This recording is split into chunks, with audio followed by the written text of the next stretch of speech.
আসসালামু আলাইকুম। সবাই কেমন আছেন?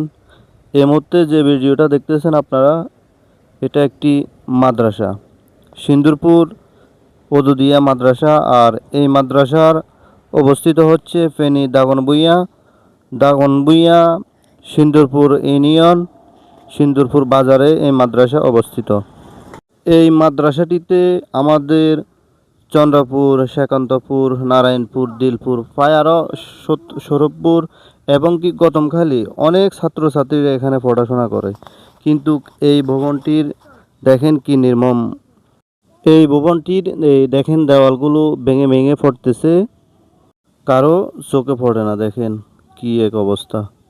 এই ভবনটির এই করুণ অবস্থা আজকে দীর্ঘদিন যাবৎ। আমরা জানতে পারি এই মাদ্রাসাটি আধা সরকারি। ফেনী দাগনভূঞা যে নির্বাহী কর্মকর্তা আছে, আমরা তাদেরকে দৃষ্টি আকর্ষণ করছি আমাদের এই মাদ্রাসাটির দিকে একটু নজর দিতে, এবং আমরা আরও দৃষ্টি আকর্ষণ করছি সিন্দুরপুর ইউনিয়নের যে অর্থশালী আছে, আমরা তাদেরকেও দৃষ্টি আকর্ষণ করছি, যদি তারাও সহযোগিতার হাত বাড়িয়ে দেয় তাহলে এই মাদ্রাসাটি সুন্দরভাবে নির্মাণ করে এই ছাত্রছাত্রীরা এখানে পড়াশোনা করতে পারবে। এই মাদ্রাসাতে আপনার আত্মীয় স্বজন এবং কি আপনার ছেলে সন্তানও পড়তে পারে, তাই সহযোগিতার হাত বাড়িয়ে দিন। এবং কি আমাদের এই ভিডিওটি যদি আপনাদের ভালো লাগে, শেয়ার এবং ফলো করে আমাদের সাথেই থাকুন। আসসালামু আলাইকুম, সবাই ভালো থাকবেন।